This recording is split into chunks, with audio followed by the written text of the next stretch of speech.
This brings us, we're now at step 12.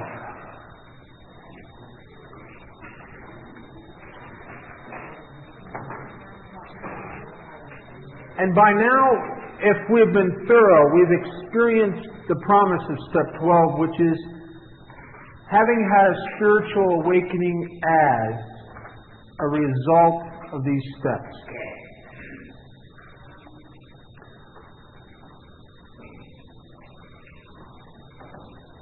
On page 89 of the big book, the first paragraph in Working with Others, it says, practical experience shows that nothing will so much ensure immunity from drinking as intensive work with other alcoholics. It works when other activities fail. It works when praying doesn't seem to work. It works when going to meetings doesn't seem to work. It works when changing towns doesn't seem to work. It works when other activities fail. This is our 12th suggestion. Carry this message to other alcoholics. You can help when no one else can. You can secure their confidence when others fail. Remember, they are very ill. In the original manuscript at that point it says, remember that they are fatally ill. And the next sentence is, life will take on new meaning. In the original manuscript, and they took this out, and I thought they should have left it in. It was just, it says, Bill wrote, the kick you will get is tremendous. The kick you will get is tremendous. And in the 12 by 12, it refers to step 12 as the joy of living step.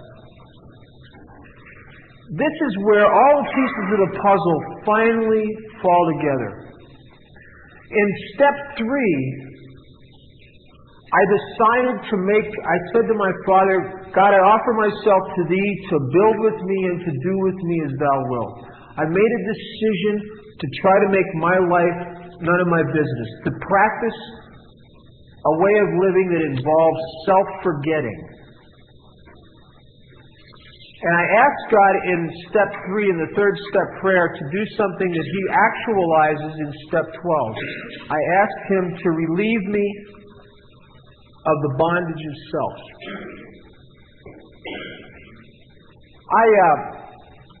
I was in Alcoholics Anonymous a long time before I understood this.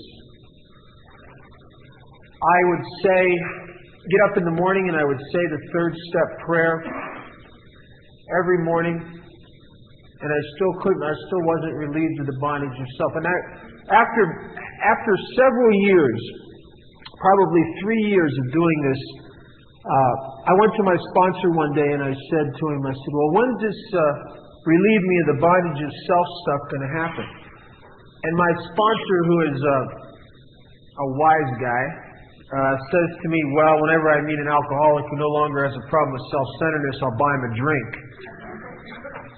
And what he was trying to tell me is that there's no permanent solution to an ongoing problem. That it is part and parcel of what and who I am to be self-centered. To think much too much of myself much too often.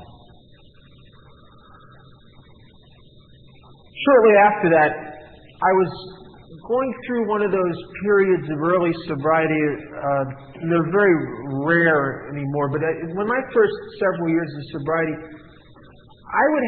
sometimes I would just go into these depressions. And it's the kind of here's how it happens. It happens when I'm not doing anything, and I'm just sitting around contemplating my life. And the more I think about my life, the more I realize how it's not that hot, right? And that job I thought was real good, the more I think about it, the more I realize how they're taking advantage of me. The people in my life that seem to be my friends, I just know they're just doing that because they want to look like good AA members. You know, I start thinking all that stuff. I start thinking about how I'm not getting anywhere in life, and I'm looking at all the people that have gotten somewhere, and I'm sinking into this abyss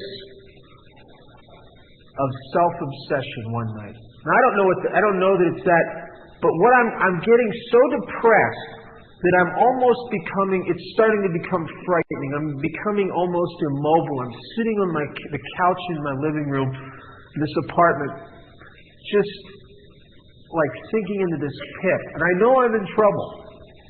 I don't know if you ever had that experience. It's an awful experience. There was a time in my life when I liked that kind of thing, where I could do it with a bottle of wine or a jug of vodka, but sober, it's rough. It's rough.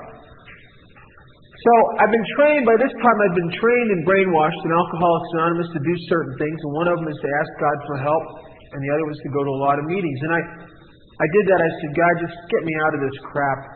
And I looked at the clock, and it was 10 o'clock at night. And where I was living at the time, there was a 10:15, a late-night meeting called the Between the Shows group in Las Vegas. It was only a few blocks from my house. So not with any sense of enthusiasm or anticipation, but kind of like a robot, I got up, because that's what I've been trained to do, and I went over to this meeting. And I sat in the meeting, and I didn't hear anything, because I'm wrapped up in myself. I'm sitting there, and I might as well have been at home, because nothing that's going on in the meeting is getting into me. I'm just so into my thoughts and my feelings and my stuff. I'm so internally focused that I'm disconnected from you in life. I'm in here.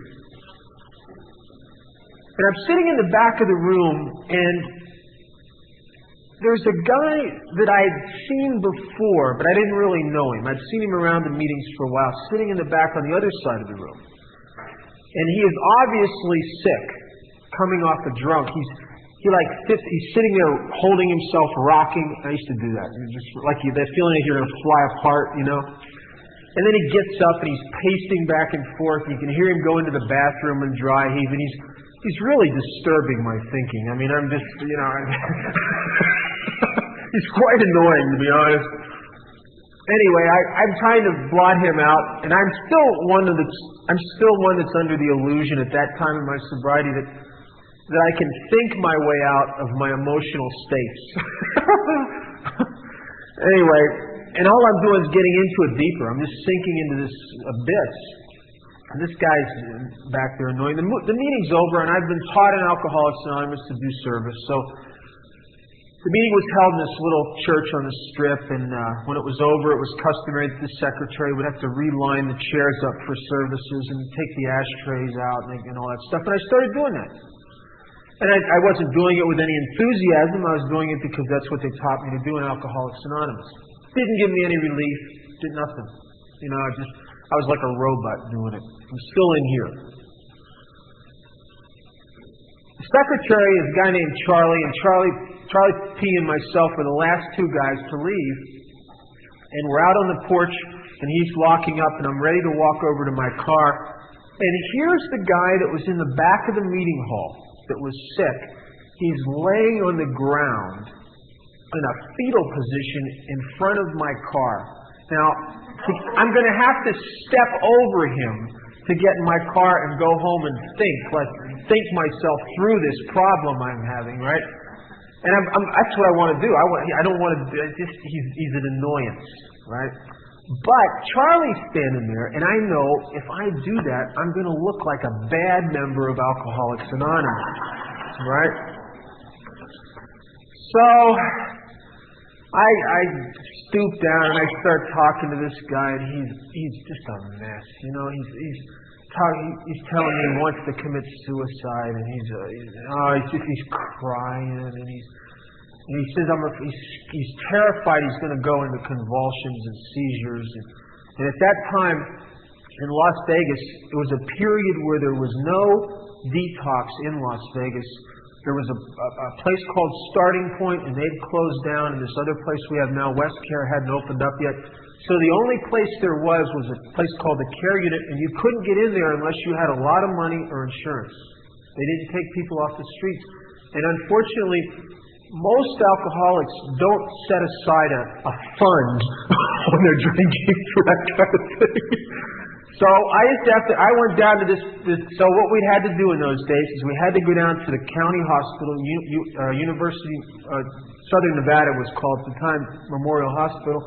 And they would take people, but they didn't like to, and they'd make you wait for hours. I mean, like 6 is not uncommon that they would make you wait there with a guy for 4 to 6 hours. And I've been through the drill with them many times. I used to go a lot of 12-step calls. I didn't want to do it, but I had no choice. I'm stuck with this guy.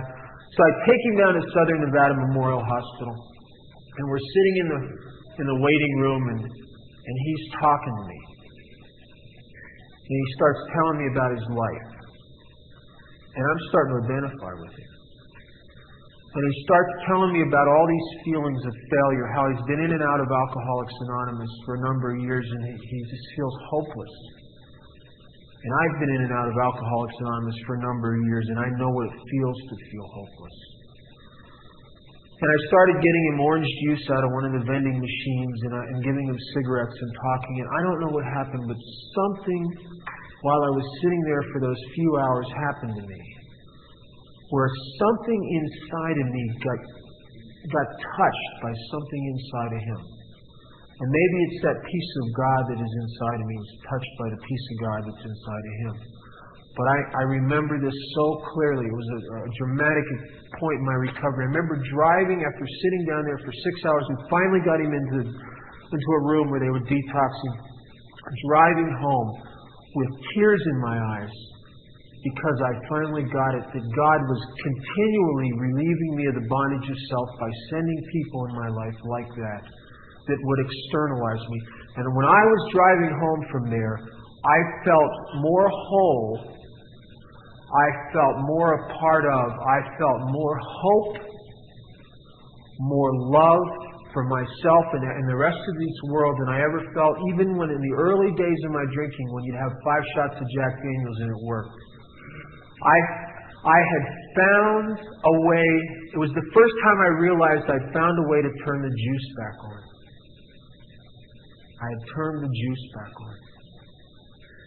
And I understood that this ongoing condition that I suffer from, what the book calls spiritual malady, this self-centered, self-obsessed disease that I have, is continually relieved if I make myself available to help others.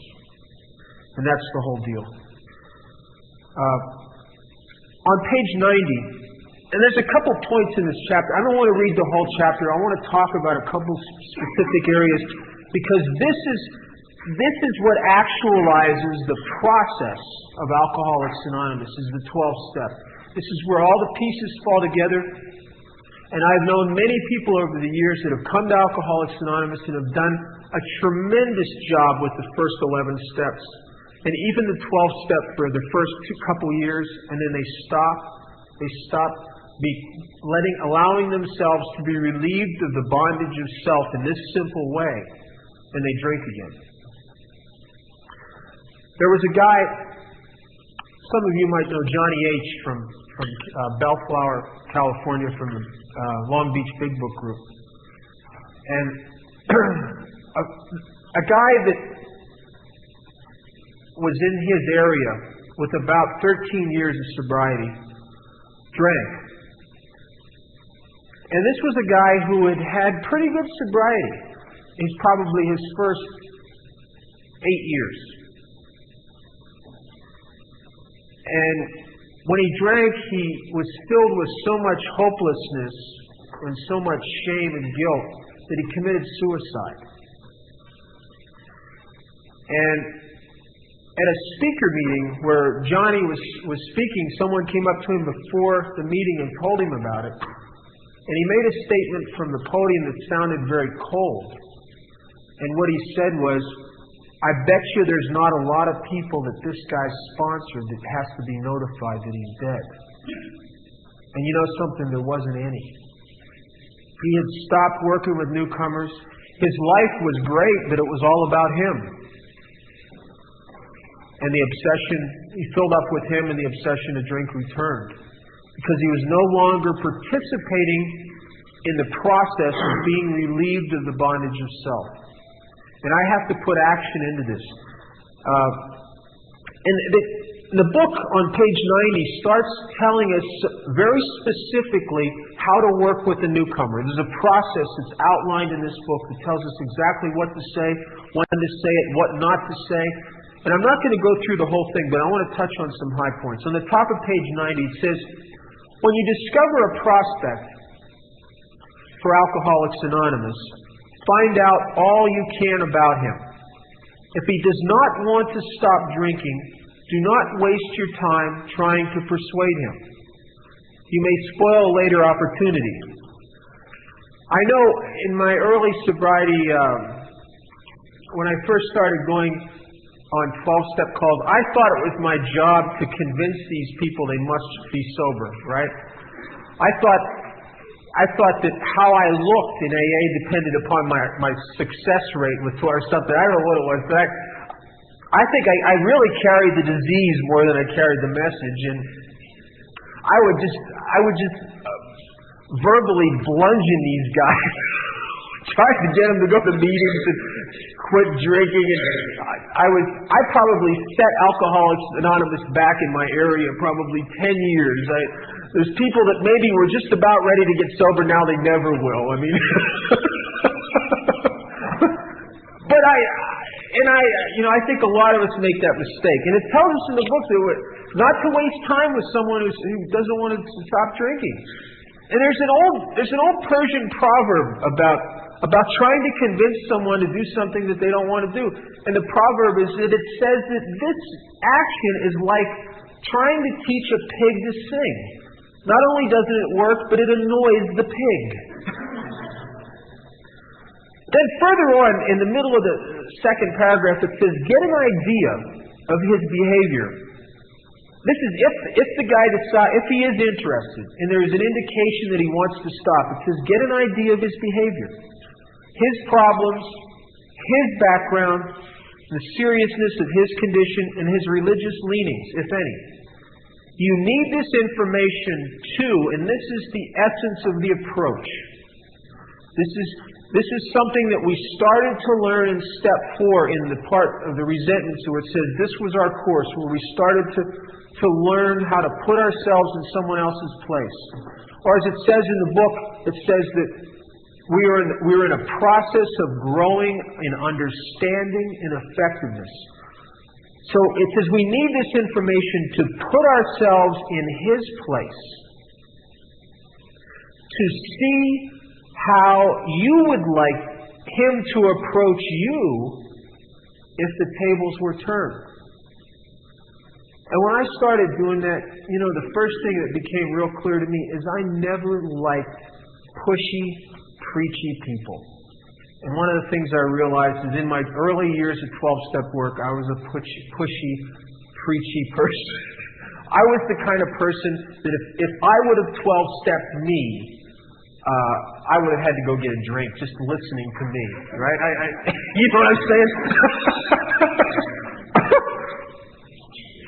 And when I started putting myself in the other guy's position, that is the essence of how I actualize being relieved of the bondage of self.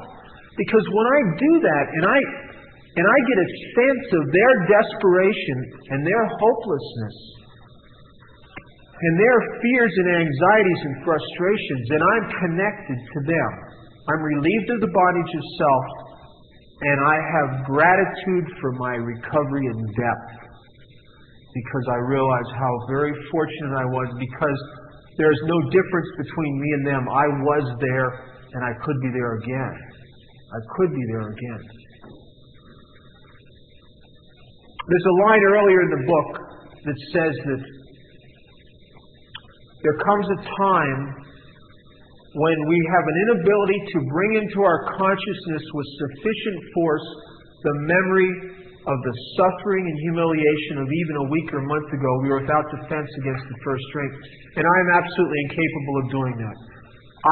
I cannot sit in my house on the hill or in my office or in my home group with all my friends and the guys I sponsor and bring into my consciousness with sufficient force the memory and the suffering of what it was really, really like.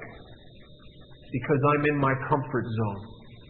But if I'm sitting with a guy and he's dying, inside. And I'm putting myself in his place. Let me tell you, I'm experiencing with depth and impact the memory and the suffering and the humiliation of my last drunk. I'm experiencing it in a way that I can't do it sitting in my home group. I can't do it sitting in my house. I can't do it in any other way except actually experience it in a state of connectedness to that new guy. Approach him as if the tables were turned. On the next page, on page 91, it talks about something that it says on the bottom of the second paragraph, it says, call on him while he is still jittery. He may be more receptive when depressed. One of the things that's happened in Alcoholics Anonymous, and it started in the 70s, and it really, I think it's done a lot of us, it's done our fellowship, and I think the alcoholics trying to recover this service, is that we started to use these treatment centers. And what happens is by the time these people get to Alcoholics Anonymous, they are not jittery and depressed anymore. They've been full of Father Martin movies and therapy and all kinds of stuff and listening to Bradshaw tapes, and they're physically feeling better, and they're halfway convinced that they're well. And so by the time we get hold of them, in a lot of cases, their motivation to change and do something different is diminished significantly.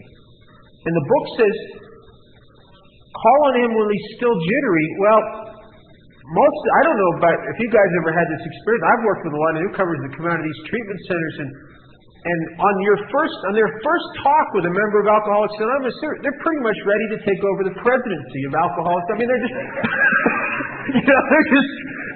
they got all the information. They'll start telling you about how if you try to tell them about the doctor's opinion, they'll start explaining to you about the DNA and all that other stuff. I don't know what they're talking about. They got all this information, and they're not depressed and they're not jittery. And then the next paragraph, it says, see your man alone if possible. The worst thing you can ever do is try to 12-step a guy while his wife is there telling you her version of his story. Right? After a while, at first engage in general conversation. After a while, turn the talk to some phase of drinking. Tell him enough about your drinking habits, symptoms, and experiences to encourage him to speak of himself. If he wishes to talk, let him do so. You will thus get a better idea of how you ought to proceed. And one of the greatest things that we do for our new people is we listen to them. And we listen to them when maybe no one has listened to them for a long time. We give them our attention when most people have shunned them in probably the last 2 years and think they're full of nonsense. And we listen to them. And I don't know if you can remember the first time you ever sat with a member of Alcoholics Anonymous and they listened to you pour your guts out and you realized they weren't judging you and they knew exactly what you were talking about. That is a marvelous thing. That is a marvelous thing. On the next page, on 92, a couple points. Second paragraph.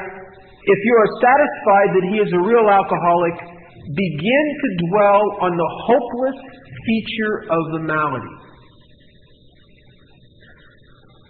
Now, I have observed in some people doing 12-step work in Alcoholics Anonymous that they act like untreated Al-Anons. They get a newcomer and they want to tell him he's okay and pat him on the back and you're going to be fine.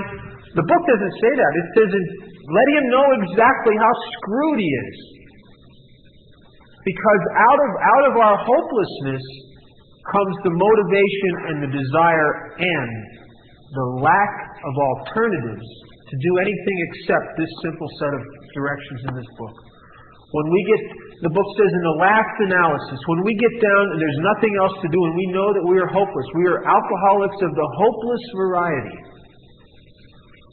then we're ready to pick up this simple kit of spiritual tools. Later on in that paragraph it says, be careful not to brand him as an alcoholic. Let him draw his own conclusion. And that's one of the beauties of Alcoholics Anonymous is that we never tell our newcomers what they are. We tell them what we are and let them draw their own conclusions. And the powerful thing about that is I'll tell you, the way I am, all my life, people were trying to tell me what I was. And I'm the kind of guy, if you try to tell me what I am, it's automatic that these defense mechanisms come into play and my mind starts telling me how you're wrong. In Alcoholics Anonymous, we sit here and nobody ever tries to tell us what's wrong with us. Nobody ever tries to tell us anything. They tell us about themselves. And while we're listening to them talk about themselves, our defense mechanisms are down and we start to identify. We go, oh yeah, I'm like this. Whereas if that same person was trying to tell me, you're an alcoholic, you got this physical allergy, I'd be going, no, not me, man. You got the wrong guy. We let him draw his own conclusions. Next paragraph, it says, continue to speak of alcoholism as an illness, a fatal malady. Talk about the conditions of body and mind which accompany it. Keep his attention focused mainly on your personal experiences. So we're not talking about his disease, you're talking about your disease in the hope that he will identify with it. On the top of page 93, it says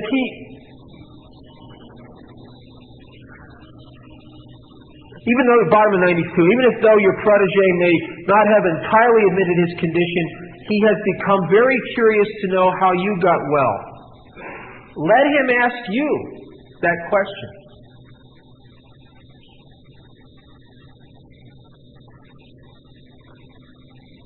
Tell him exactly what happened.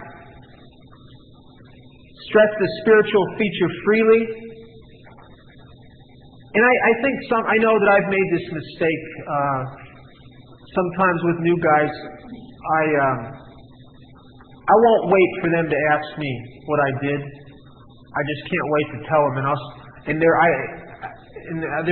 were times in my early sobriety where I used to try to shove this deal down people's throats. And there's something that is essential that a participant, an alcoholic has to participate in his own recovery, and he has to reach out for it. We have a saying in Alcoholics Anonymous that's been here since the beginning. AA is not for everyone who needs it, it's for those who want it. And we have to allow our new people to want it. And there's something about us that if we try to push it on them, it stops that process. In italics, the main thing is that he be willing to believe in a power greater than himself and that he live by spiritual principles. I think sometimes in 12-step work, I know I'm this way. Sometimes I'm very hesitant to mention spiritual things to a guy that's brand new. And that's as a result of my own baggage. And that's because when I was new, I had a problem with it in the years I was in and out. But when I was finally ready, and my sponsor told me, even though I didn't believe in God, and he told me I had to start hitting my knees and praying, I did it anyway. When I was ready. When I wasn't ready, I would get on the muscle and people would even suggest that thing. But when I was ready, I just did it.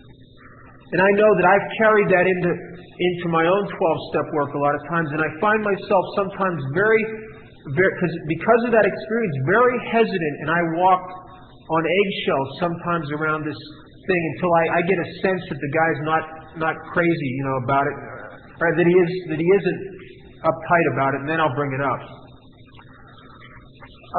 Let's go to page 94. Outline the program of action, explaining how you made a self-appraisal, how you straightened out your past, and why you are now endeavoring to be helpful to him. It is important for him to realize that your attempt to pass this on to him plays a vital part in your own recovery. Actually, he may be helping you more than you are helping him. That is very powerful.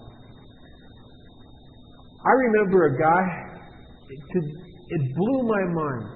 A guy in my early sobriety was giving me rides to meetings, and he was sharing his experience, strength, and hope about the program, and he'd occasionally give me a pack of cigarettes and all that stuff. And it blew my mind that he was doing this.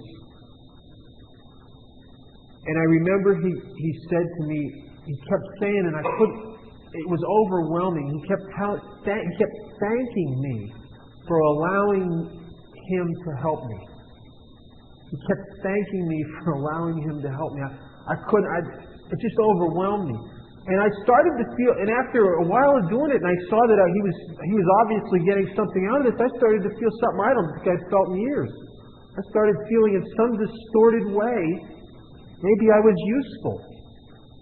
In some distorted way, maybe the piece of crap that I was actually, at least I was helping him do something. I didn't understand it. I liked that there was some kind of significance to it. And then the next two sentences, make it plain he is under no obligation to you, that you only hope that he will try to help other alcoholics when he escapes his own difficulties. And there was a guy that used to come over to the halfway house I was living in about once or twice a week, and he would take me to a men's stag luncheon meeting.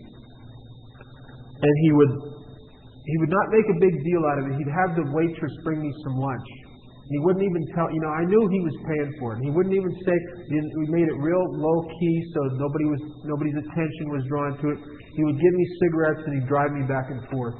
And I remember one day after he'd done this about 2 or 3 times, saying to him, I'm going to get a job and I'm going to pay you back. Because I felt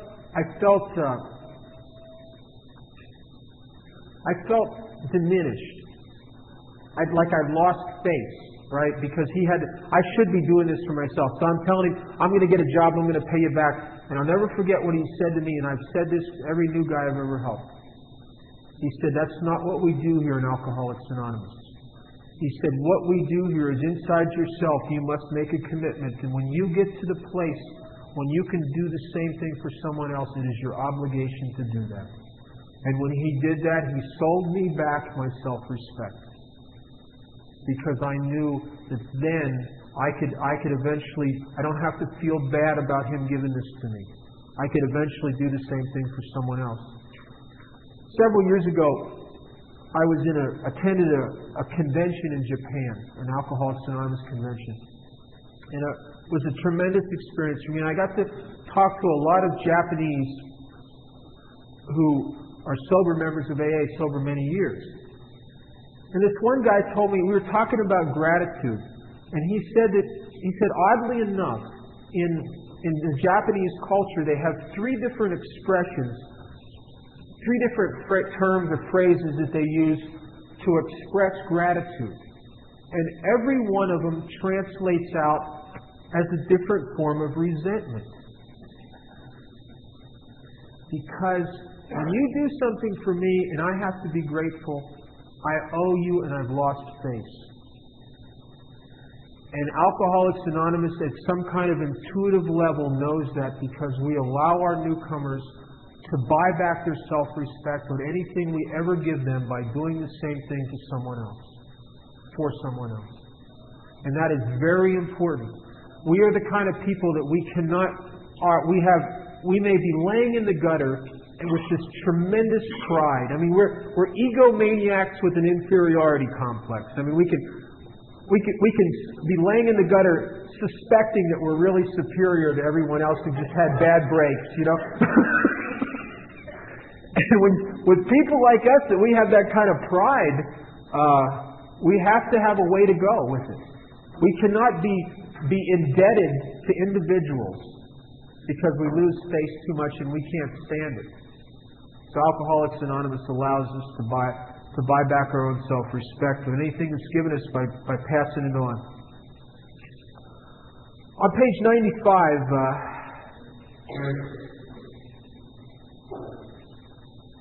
couple points, middle of the first paragraph, it says, Sometimes the new man is anxious to proceed at once, and you may be tempted to let him do so. This is sometimes a mistake. If he has trouble later, he is likely to say you rushed him. You will be most successful with alcoholics if you do not exhibit any passion for crusade or reform. Never talk down to an alcoholic from any moral or spiritual hilltop. Simply lay out the kit of spiritual tools for his inspection. This is what I did. Do with it whatever you want to do. This is what I did. I don't know anything else. This is what I did. Offer him friendship and fellowship. Tell him that if he wants to get well, you will do anything to help.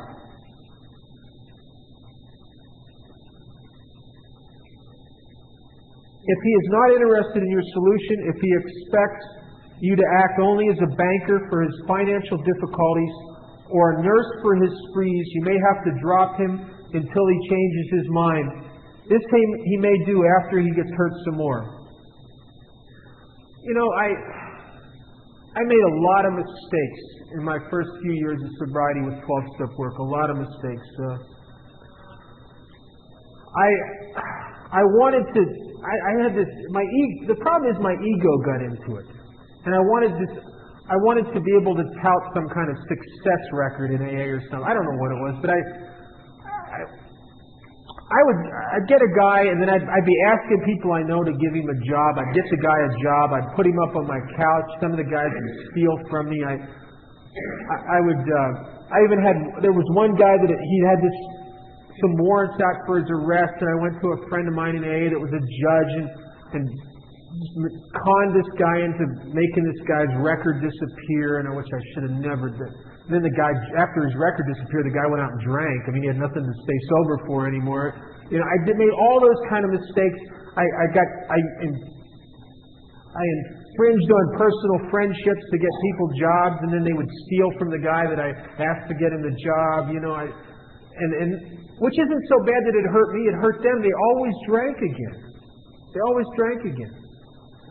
And I had to learn from very painful experience that I carry the message and I can't carry the alcoholic. I have a friend who used to be a sales manager for Budweiser. He was a beer salesman. He wasn't a member of Alcoholics Anonymous. But he was kind of a neat guy in a peculiar way. He had his own personal spiritual beliefs. And one of the things that he liked to do is that he would take his vacation and he would fly down to South America, to Brazil or Peru, and he would hunt butterflies. He was, I don't know what you call people, there's a name for him, but he collected butterflies. And he told me a story, it's a folk story, and one of the things that he used to go after, there's a butterfly that's found at the edges of the rainforest in Brazil and Peru. And I can't remember the technical name, but it's very large and it has beautiful blue luminescent wings. If you've ever seen pictures of them, they're really beautiful. And anyway, there was an old Peruvian folktale about a farmer who lived on the edge of the rainforest. And he saw these butterflies growing up from a distance, and he was infatuated with them. He thought they were God's most incredible creation. But he never saw one up close. And one day, at the edge of his property, he found one of their cocoons. And it was down low. Usually they're up really high.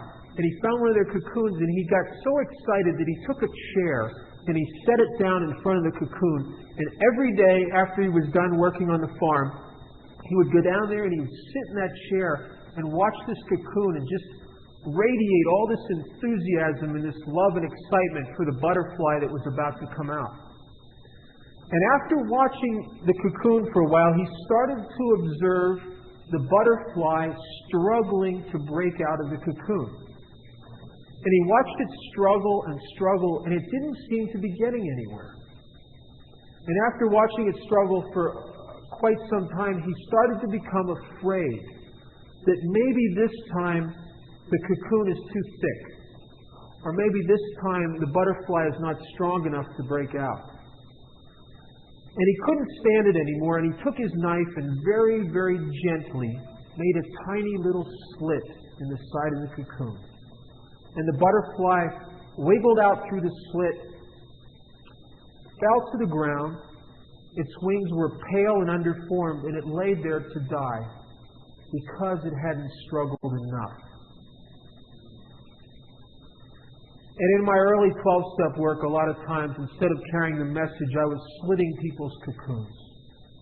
I was getting between them and what was absolutely their God-given right, their own pain, which is the great motivator that gets most of us to a point of teachability and willingness. And I still struggle with that.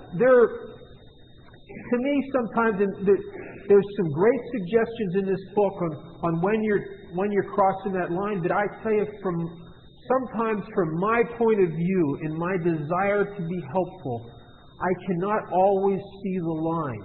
It's a very, very hazy line sometimes of when I'm helping someone and when I'm hurting them.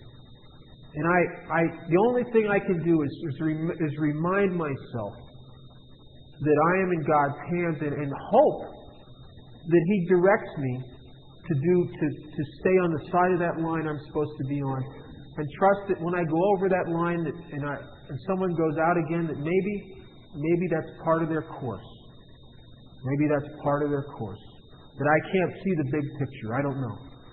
But I believe as long as I trust in Him and I show up and make myself available with the right intentions and good of heart, that I will do exactly what I'm supposed to do.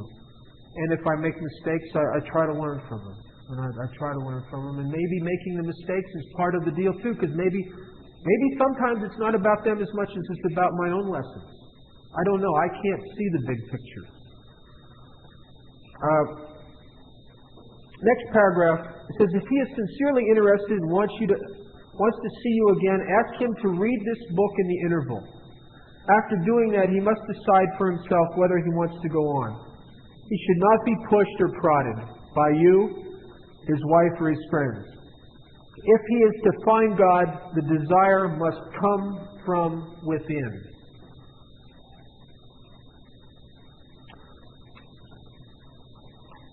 Now, on the next page, it's going to describe a process that almost doesn't exist in Alcoholics Anonymous anymore. And I don't know if that's good or bad. But I know from reading and studying the history of Alcoholics Anonymous, in the early days of AA, they would take a guy that's 2 or 3 days sober, and they would take him through the steps right away. Now, we don't do that really as a matter of course anymore in Alcoholics Anonymous. As a matter of fact, I think we've gone too far the other way with it. I know people that are 4 years sober thinking they're not sober long enough to do a 4th step. I mean, they're crazy. I mean, they're absolutely bizarre. But maybe we've evolved a little bit away from this third day thing. I don't know if that's a good evolution or not. I don't know. I know I've taken some guys through the steps that are pretty new, and they've stayed sober. And I've taken some guys through the steps, tried to take some guys through the steps pretty new, and they just couldn't. When it came to the 4th step, they just can't do it. They just can't do it. You know? And I don't know. I don't know where and when you do that, but what I try to do is I just, as it goes along and they seem able to do it, I just kind of keep encouraging them from my experience to keep moving forward. But on the middle of page 96, the second paragraph, it says, suppose you are now making your second visit to a man. So this might be day 2. He has read this volume.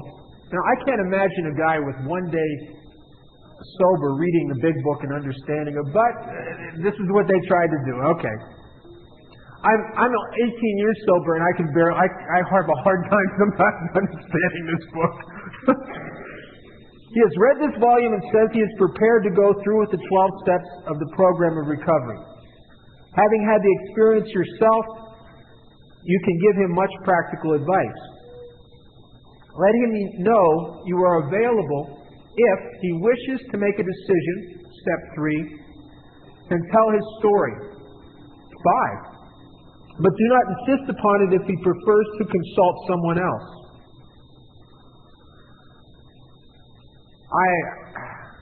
I can't imagine doing that with someone. I know they did it in the old days.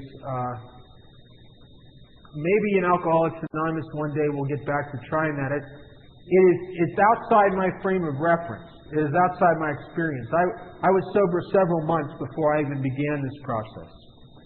And I was sober long enough to start to experience the pain of untreated alcoholism before I started applying the solution. Don't know. On the top of page 97,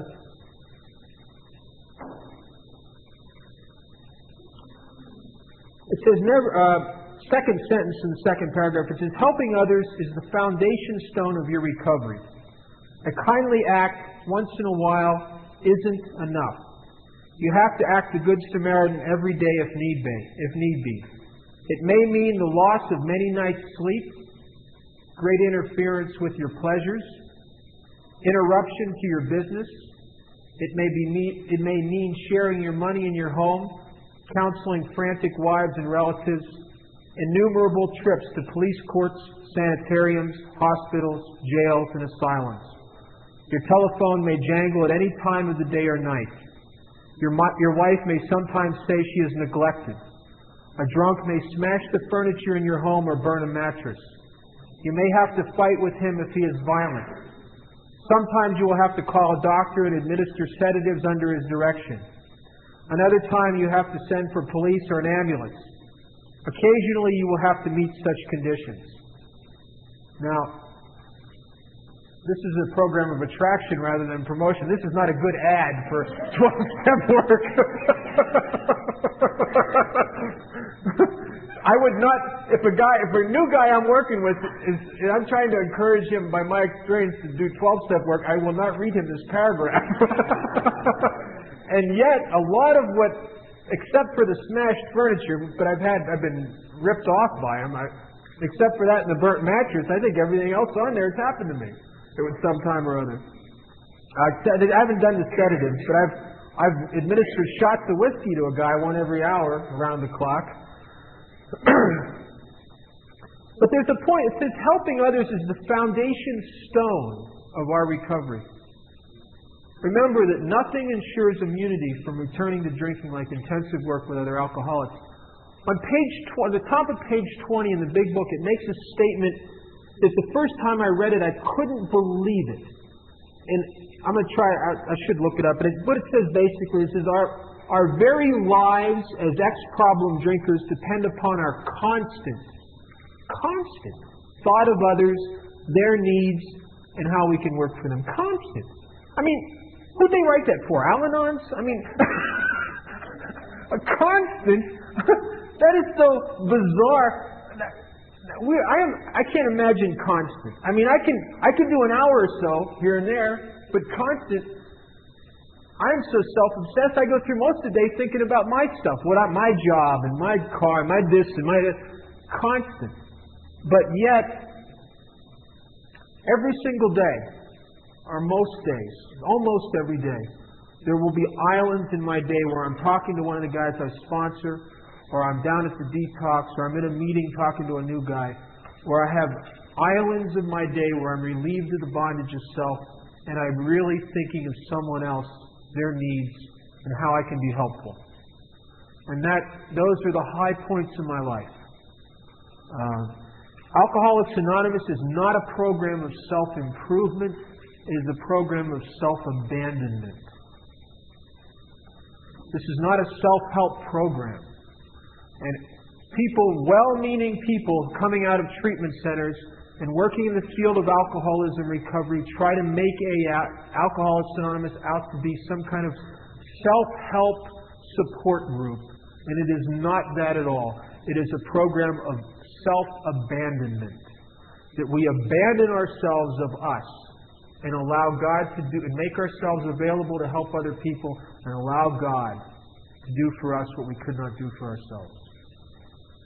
And I have noticed something over the years, that God is the most powerful and works the most dramatically in my life in direct proportion to how much I leave my life alone and try to help other people. Now, that is not logical. I was raised in a society, in a culture that taught me things like you have to pull yourself up by your bootstraps. This country is founded on the principle of the pursuit of happiness. Has anybody caught happiness as a result of pursuing it? I've never. Matter of fact, the more I pursue it, the further away it gets. Never worked for me. And yet, when I stop chasing happiness, and I stop chasing the stuff I think I need, and I stop trying to fix me, and I go help someone else, my life improves dramatically. And God will do things in my life that years of self-effort and determination could not possibly accomplish.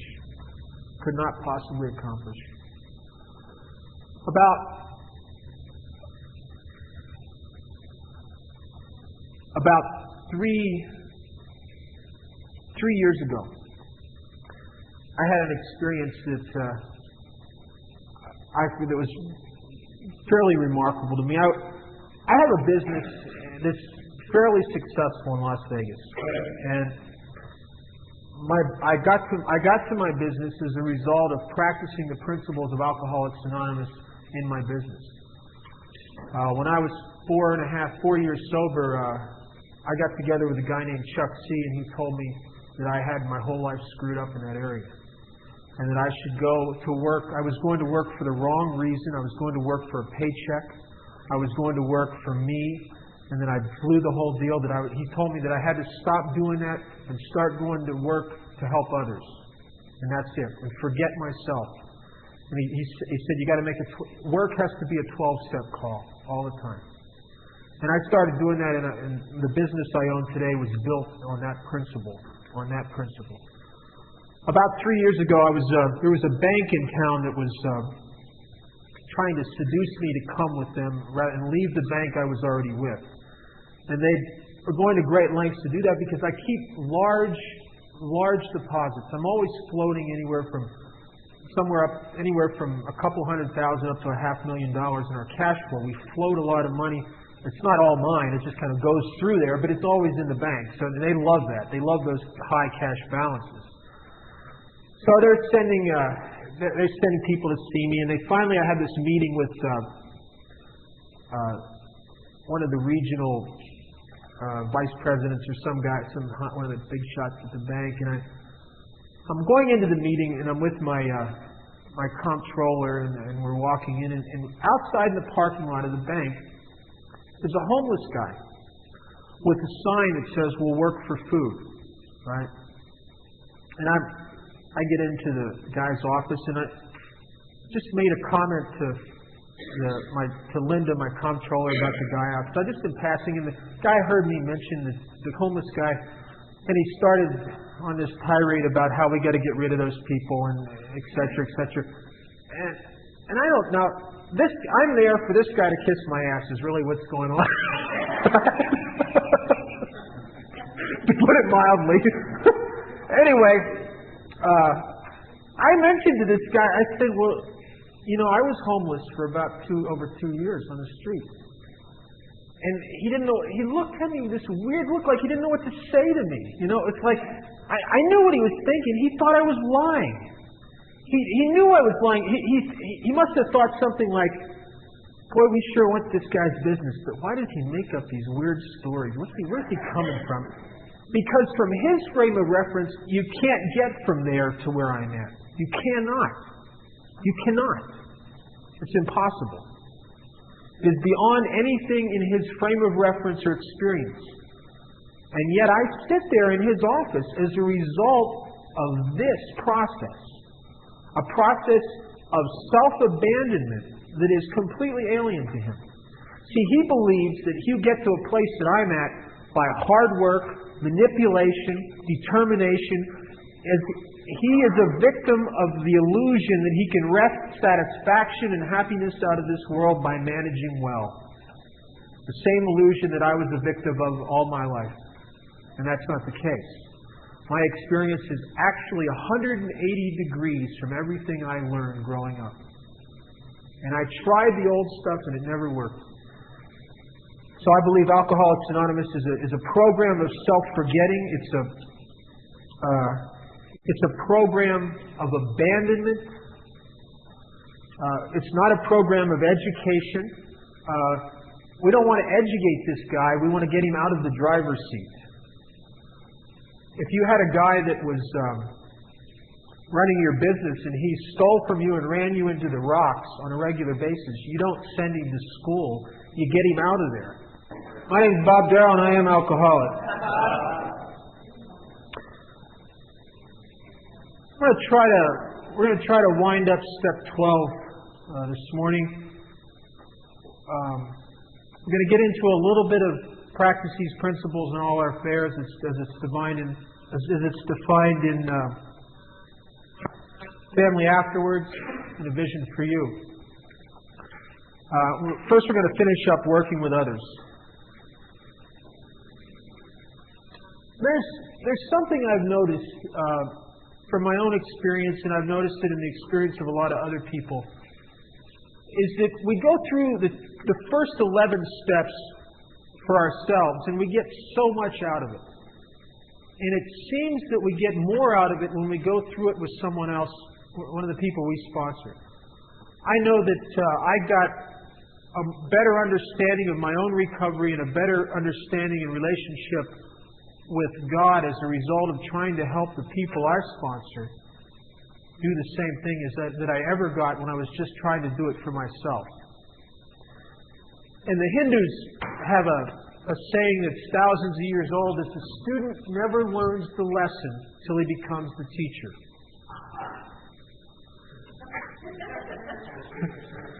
He just had a spiritual experience, right? And we say it a little different way in Alcoholics Anonymous. We say we can't keep it until we give it away. But there's something that happens that we actualize our own experience by trying to pass it on to someone else. And this is a very powerful thing. And in the process, I know in my own life, and I think in a lot of us, God will use newcomers to give us information that we normally wouldn't have. Or to bring out things in us we didn't know were there. It's in the times when we make ourselves available to help God's kids that God seems to work the most effectively in our life. I found myself sitting with new guys in early sobriety and found myself saying things to them and having things come out of me about myself that I didn't even know, that I never told my sponsors, because I was never aware of them. But something about the desire in me to actually be helpful to someone else, it would like open little doors inside of me and things would come out of me that I didn't have a clue. And they came out of me because of a desire to help, from one drunk to help another. That's a powerful thing.